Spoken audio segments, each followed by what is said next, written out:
I will defend him. Black waitress defends billionaire CEO in court after lawyer abandoned him. The courtroom gasped before the judge could even lift his head. I will defend him. The voice came from the back row, clear, strong, and trembling just enough to prove it was real. Heads turned. Reporters froze mid-typing. Even the bailiff hesitated. Ethan Blackwood, billionaire CEO, turned slowly toward the sound, disbelief etched into every line of his face. The woman standing there wasn't wearing a suit.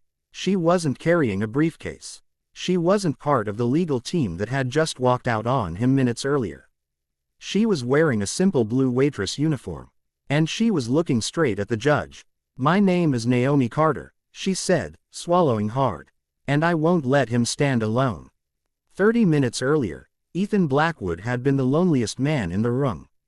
The courtroom was packed.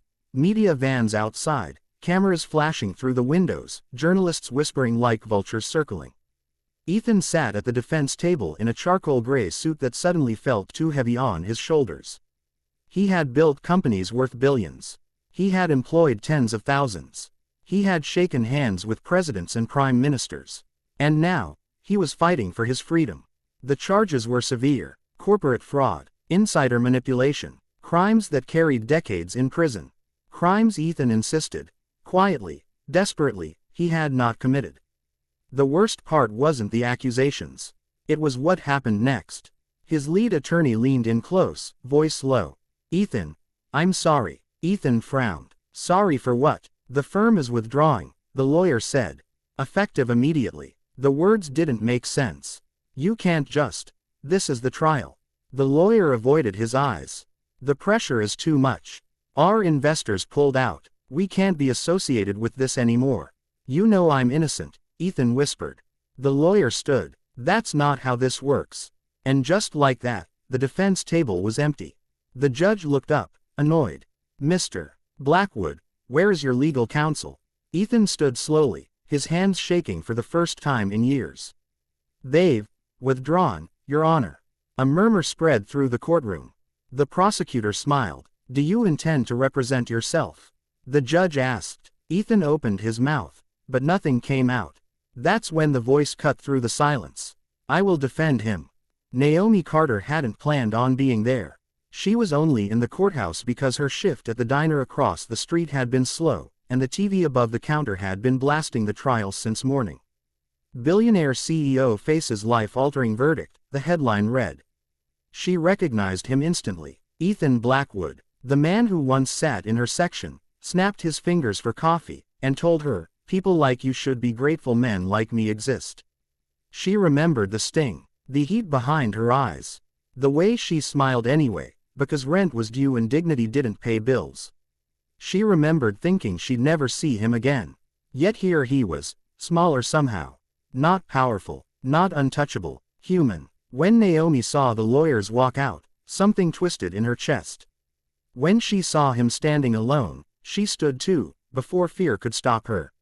I will defend him, she repeated, louder this time. The judge stared at her. Ma'am, are you an attorney? Naomi hesitated. Every instinct told her to sit down. To disappear. No, she said honestly. But I know the truth. The courtroom erupted. Order. The judge shouted. Ms. Carter, this is highly irregular. I know, Naomi said, her voice shaking now. But everyone else already gave up on him. Someone has to stay. Ethan turned fully toward her. Why? He asked softly. Naomi met his eyes. Because I know what it feels like to be judged before anyone listens. Silence followed. The judge leaned back, studying her.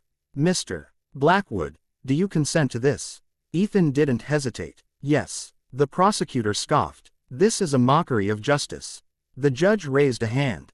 Then let's see where it leads. Naomi's hands shook as she approached the defense table. She had no law degree. No courtroom experience. Only years of watching people talk down to her, and learning how to listen carefully in return. Ms. Carter, the judge said, you may proceed. Carefully. Naomi took a breath. She turned to the jury.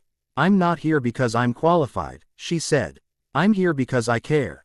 The prosecutor smirked. Naomi continued. I've worked double shifts. I've raised my little brother. I've been ignored, underestimated, and blamed for things I didn't do. She glanced at Ethan. I've also seen a man lose everything without anyone asking if the story made sense. The courtroom grew still. Naomi requested permission to question the first witness, a former Blackwood executive. The prosecutor objected. The judge allowed it. Naomi stepped forward. You testified that Mr. Blackwood approved the transactions personally. Yes, the witness said confidently. Naomi tilted her head. Did you ever speak to him directly about them? The witness hesitated. No, so you assumed. I followed procedure. Naomi nodded. Funny, because I follow procedures too. And sometimes, they're wrong. A ripple moved through the jury. One by one, Naomi asked simple questions. Honest ones. The kind professionals often overlooked. Paperwork contradicted timelines. Emails lacked signatures. Decisions traced back. Not to Ethan, but to someone else. By the third witness, the prosecutor's smile had vanished. Ethan watched, stunned. He remembered her now. Not just the diner, but her eyes. Steady, sharp, unafraid. During a recess, he finally spoke to her. Why are you really doing this? He asked. Naomi shrugged. Because once, you taught me how it feels to be powerless. He flinched. I was cruel. Yes, she said gently. But today, I get to be kind. The climax came when Naomi requested to call one final witness. Herself. The courtroom buzzed. Naomi stood tall. I want to tell the jury what I saw. The prosecutor laughed. Objection. Irrelevant. The judge paused. Overruled. Naomi faced the jury. I watched this man lose everything in silence. I watched his friends disappear. His lawyers leave. I watched power vanish, and humanity appear. She turned to Ethan. I don't know if he's always been good. I know he's human. Her voice cracked. And humans deserve to be heard. The jury deliberated. Minutes stretched into hours. When they returned, Ethan could barely breathe. Not guilty. The words echoed. Ethan collapsed into his chair. Naomi exhaled, tears streaming freely now. Outside, cameras flashed. Reporters shouted questions. Ethan turned to Naomi. You saved me. She shook her head. You listened. They stepped into the sunlight together. Not as billionaire and waitress, not as defendant and defender. But as two people who had crossed paths in the most unexpected way, and chosen humanity when it mattered most.